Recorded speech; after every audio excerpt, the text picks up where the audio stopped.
ಎಲ್ರಿಗೂ ನಮಸ್ಕಾರ. ನಾನು ಕಳೆದ ಸಂಚಿಕೆಯಲ್ಲಿ ವೇದಾಂತಗಳ ಬಗ್ಗೆ ತಿಳಿಸ್ತಾ ಋಗ್ವೇದದ ಉಪನಿಷತ್ತುಗಳ ಬಗ್ಗೆ ಋಗ್ವೇದದಲ್ಲಿ ಬರ್ತಕ್ಕಂತಹ ಉಪನಿಷತ್ತುಗಳ ಬಗ್ಗೆ ತಿಳಿಸ್ಕೊಟ್ಟಿದ್ದೆ. ಇವತ್ತು ಯಜುರ್ವೇದದಲ್ಲಿ ಬರ್ತಕ್ಕಂತಹ ಉಪನಿಷತ್ತುಗಳು ಅಂದರೆ ಶುಕ್ಲ ಯಜುರ್ವೇದ ಹಾಗೂ ಕೃಷ್ಣ ಯಜುರ್ವೇದ ಅಂತ ಎರಡಿದೆ. ಯಜುರ್ವೇದದಲ್ಲಿ ಬರ್ತಕ್ಕಂತಹ ಉಪನಿಷತ್ತುಗಳ ಬಗ್ಗೆ ನಾನು ತಿಳಿಸ್ಕೊಡ್ತೇನೆ. ಶುಕ್ಲ ಯಜುರ್ವೇದದಲ್ಲಿ ಬರ್ತಕ್ಕಂತಹ ಉಪನಿಷತ್ತು ಮುಖ್ಯವಾಗಿ ಈಶಾವಾಸ್ಯ ಉಪನಿಷತ್ತು.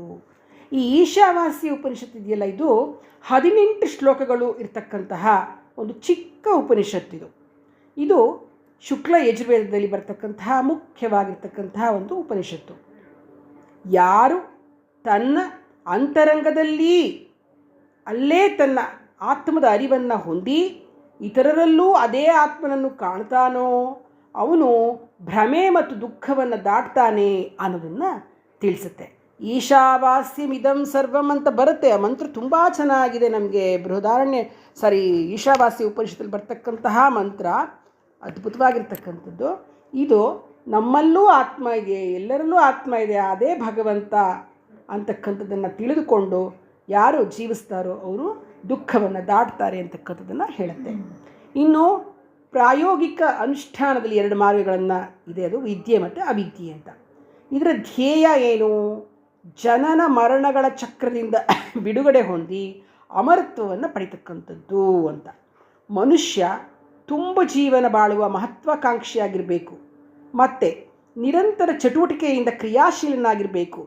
ಭಗವಂತನಿಗೆ ಕರ್ಮಫಲ ಸಮರ್ಪಣೆ ಮಾಡಿ ನಿರ್ಲಿಪ್ತನಾಗಿ ಜೀವಿಸಿದ್ರೆ ಯಾವ ಕಾರ್ಯವೂ ನಮ್ಮನ್ನು ಬಂಧಿಸಲಿಕ್ಕೆ ಸಾಧ್ಯ ಇಲ್ಲ.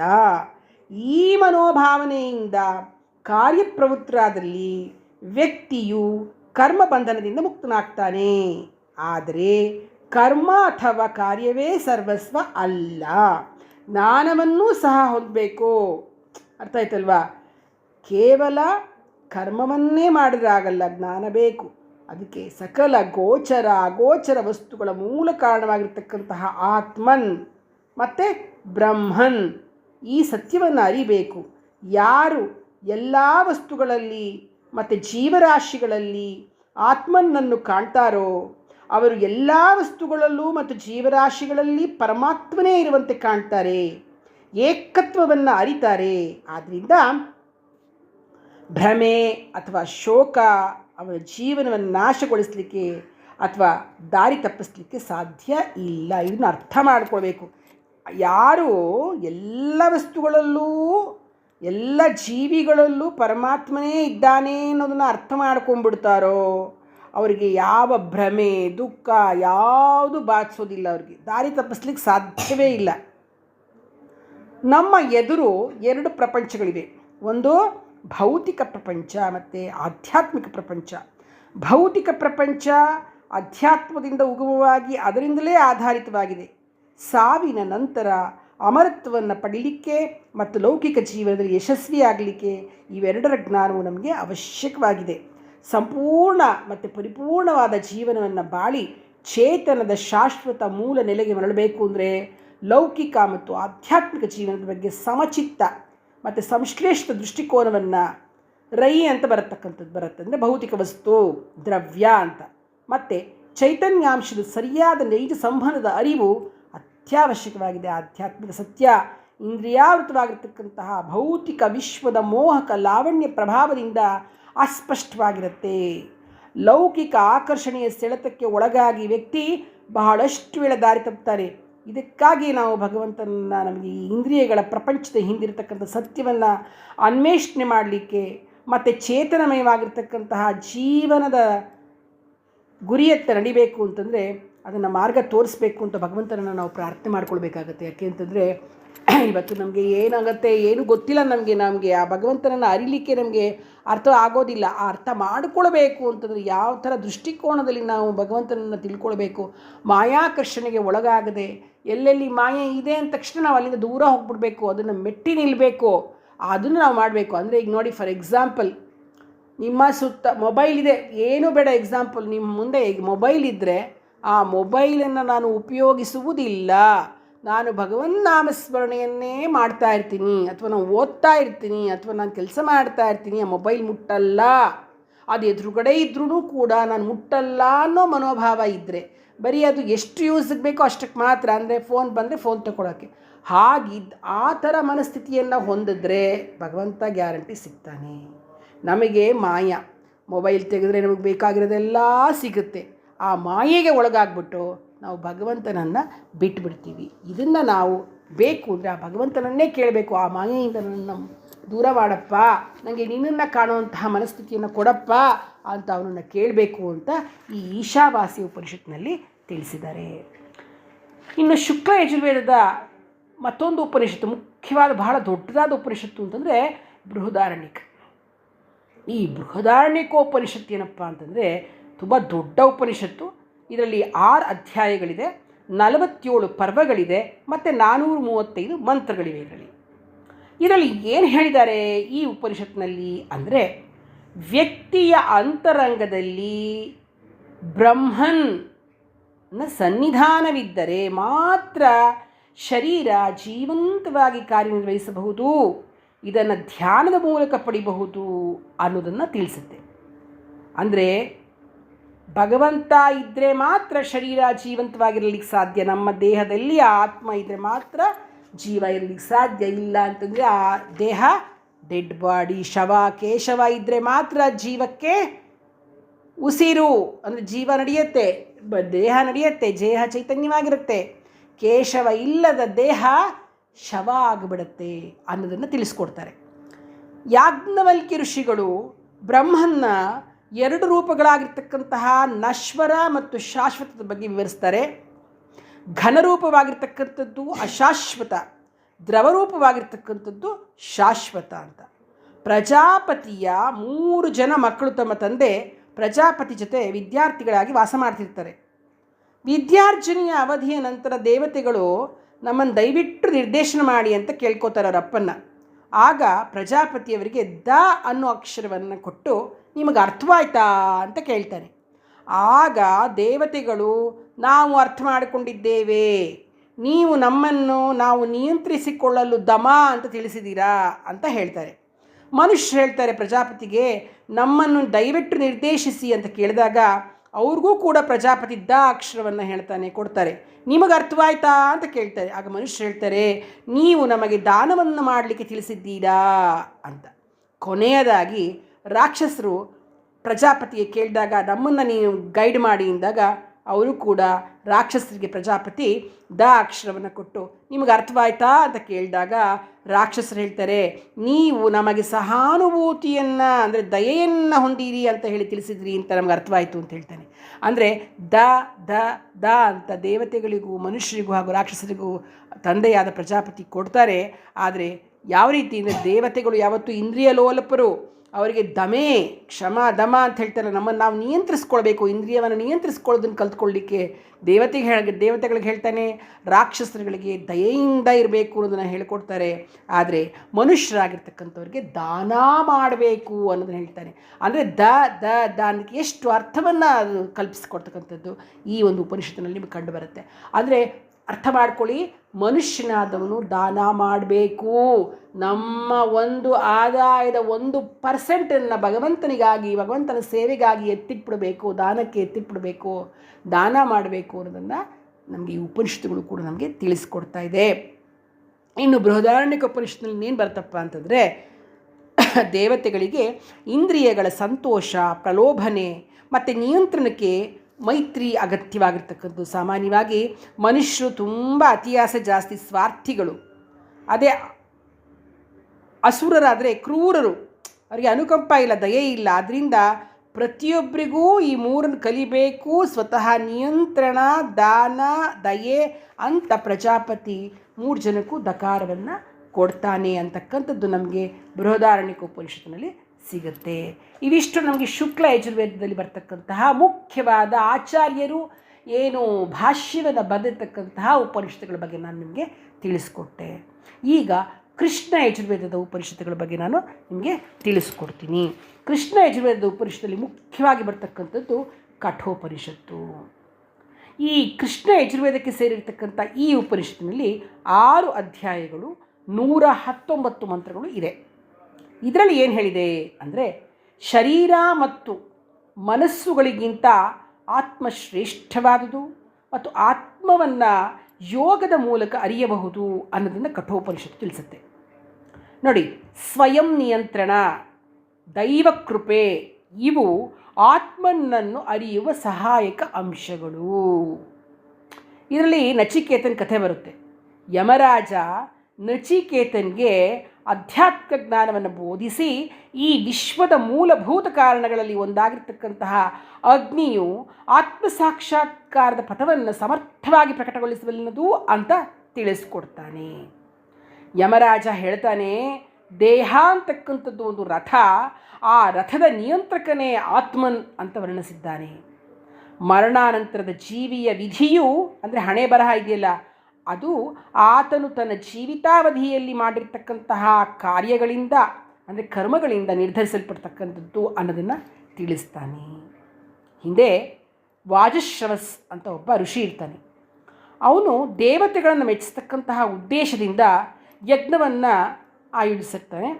ಯಜ್ಞದ ಕಡೆಯಲ್ಲಿ ದಕ್ಷಿಣೆಯ ರೂಪದಲ್ಲಿ ಸಾಮರ್ಥ್ಯವಿಲ್ಲದ ಗೋವುಗಳನ್ನು ದಾನ ಮಾಡ್ತಿರ್ತಾನೆ. ಅಂದರೆ ಅವಕ್ಕೆ ಯಾವುದೇ ರೀತಿಯ ಈ ಗೊಡ್ಡಸು ಅಂತಾರಲ್ಲ, ಆ ಥರ ಪಾಪ ಅವು ವಯಸ್ಸಾಗಿ ಹೋಗಿರುತ್ತೆ, ಹಾಗೆ ಕೊಡೋಕ್ಕೆ ಅದಕ್ಕೆ ಕೆಪಾಸಿಟಿ ಇರಲ್ಲ ಅಂತ ಹಸುಗಳನ್ನ ಇರುತ್ತವಲ್ಲ, ಅದನ್ನೆಲ್ಲ ದಾನ ಮಾಡ್ತಾಯಿರ್ತಾನೆ, ಆ ಕೆಲಸ ಮಾಡ್ತಿರ್ತಾನೆ.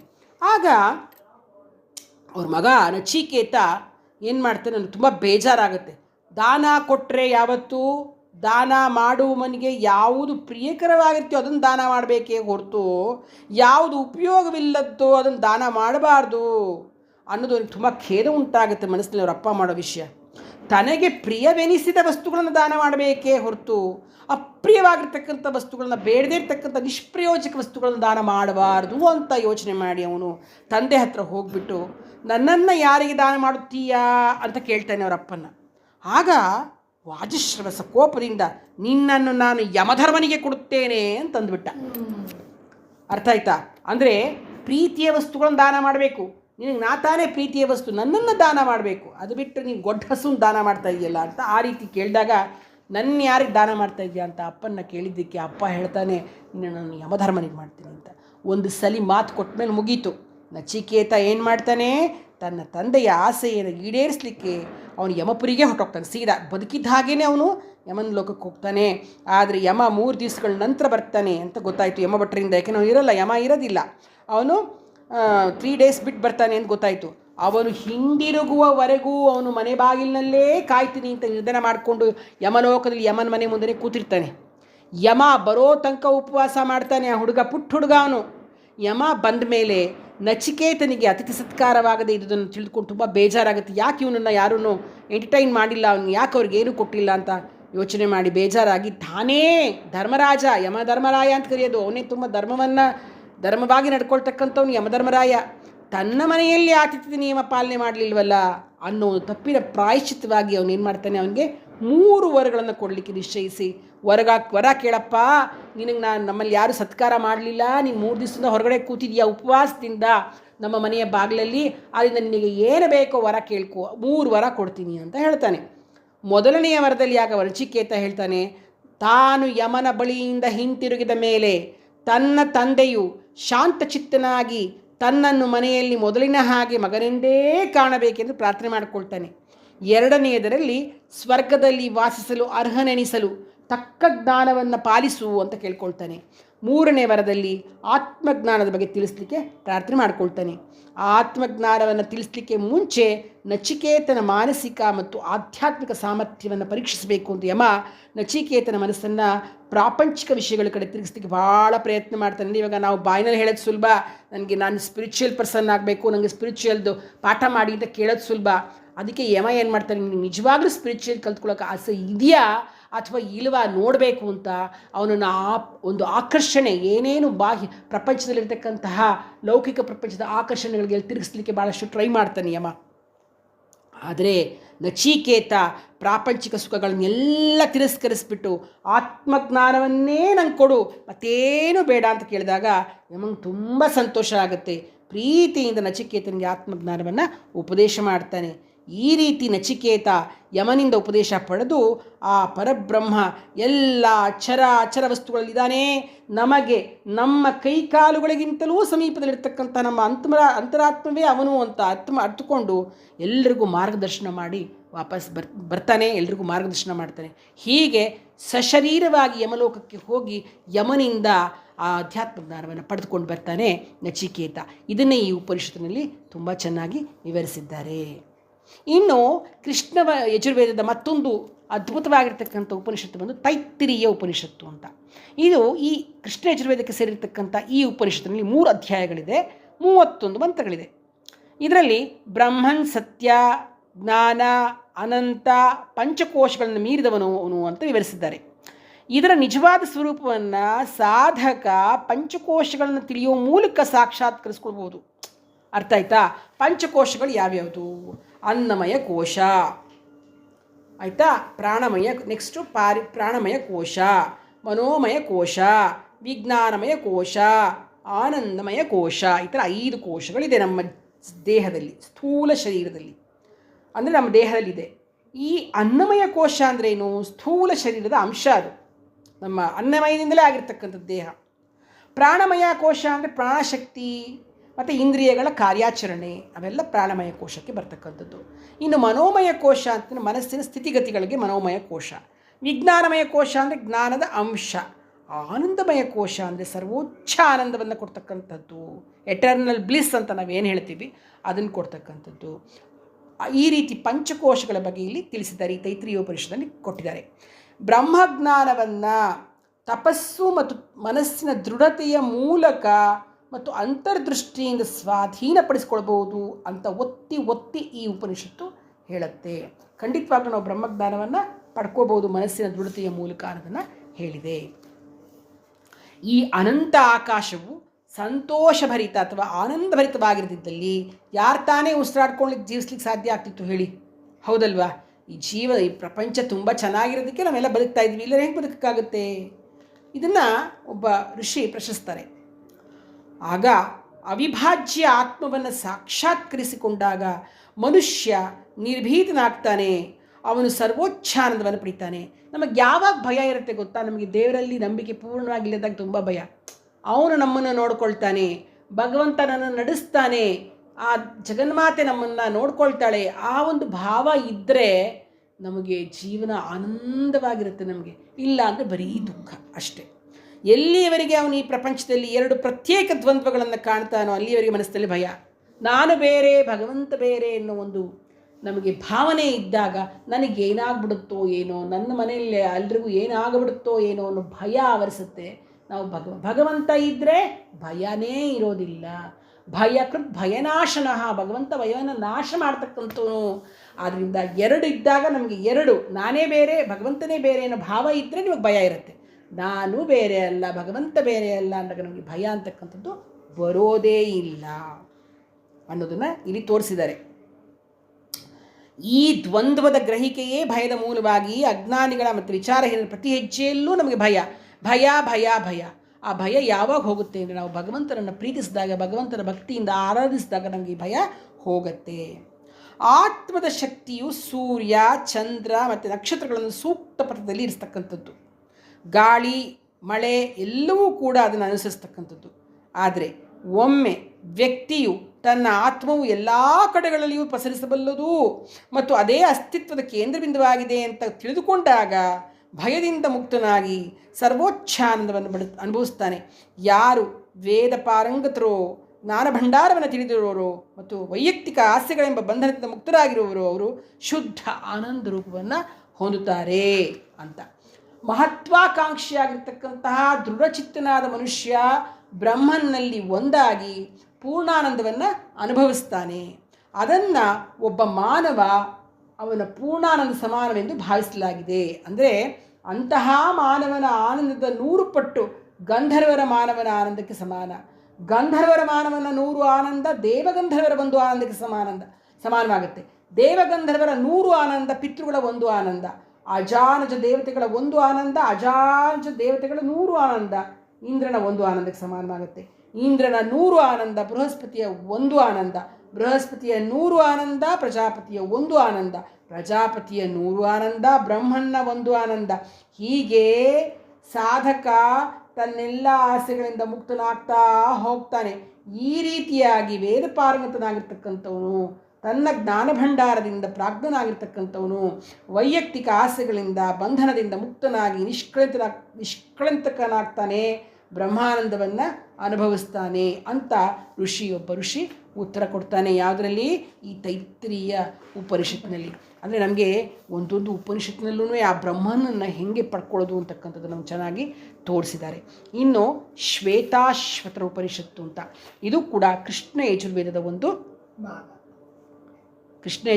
ಒಂದು ಉಪನಿಷತ್ತಾಗಿದೆ. ಇದು ಶ್ವೇತಾಶ್ವತರ ಅಂತಕ್ಕಂಥ ಒಬ್ಬ ಋಷಿಯ ಹೆಸರದು. ಅವನು ಉಪದೇಶಿಸತಕ್ಕಂಥ ಈ ಉಪನಿಷತ್ತಿಗೆ ಶ್ವೇತಾಶ್ವತರ ಉಪನಿಷತ್ತು ಅಂತ ಕರೀತಾರೆ. ಕೃಷ್ಣ ಯಜುರ್ವೇದಕ್ಕೆ ಸೇರಿರ್ತಕ್ಕಂತಹ ಈ ಉಪನಿಷತ್ತಿನಲ್ಲಿ 6 ಅಧ್ಯಾಯಗಳಿದೆ, 113 ಶ್ಲೋಕಗಳಿವೆ. ಶ್ವೇತಾಶ್ವತರ ಅಂದರೆ ಇಂದ್ರಿಯಗಳನ್ನು ಜಯಿಸಿರ್ತಕ್ಕಂಥವನು ಅಂತ ಅರ್ಥ. ಶ್ವೇತ ಅಂದರೆ ಶುದ್ಧ, ಅಶ್ವ ಅಂದರೆ ಇಂದ್ರಿಯಗಳು. ಧ್ಯಾನವು ಆತ್ಮಜ್ಞಾನವನ್ನು ಅನ್ವೇಷಿಸಿಕೊಳ್ತಕ್ಕಂತಹ ಪಥ ಮತ್ತು ಕೀಲಿಕೈ ಎಂಬುದಾಗಿ ಈ ಉಪನಿಷತ್ತು ತಿಳಿಸ್ತಕ್ಕಂಥದ್ದು. ಇದರಲ್ಲಿ ರುದ್ರ ಎಲ್ಲ ಬರುತ್ತೆ. ಈ ಶ್ವೇತಾಶ್ವತರ ಉಪನಿಷತ್ತಿನಲ್ಲೇ ನಮಗೆ ರುದ್ರ ಬರೋದು. ಅರ್ಥ ಆಯ್ತಲ್ವಾ? ಸೊ ಇದು ಶ್ವೇತಾಶ್ವತರ ಉಪನಿಷತ್ತು. ಇಲ್ಲಿಗೆ ಕೃಷ್ಣ ಯಜುರ್ವೇದದ ಬಗ್ಗೆ ನಾನು ತಿಳಿಸ್ಕೊಟ್ಟಾಯಿತು. ಇನ್ನು ನಾನು ಮುಂದಿನ ಸಂಚಿಕೆಯಲ್ಲಿ ಸಾಮವೇದದ ಬಗ್ಗೆ ಹಾಗೂ ಅಥರ್ವಣ ವೇದದ ಬಗ್ಗೆ ಉಪನಿಷತ್ತುಗಳು, ಅಂದರೆ ಆ ವೇದದ ಉಪನಿಷತ್ತುಗಳ ಬಗ್ಗೆ ನಾನು ತಿಳಿಸ್ಕೊಡ್ತೀನಿ. ಧನ್ಯವಾದಗಳು.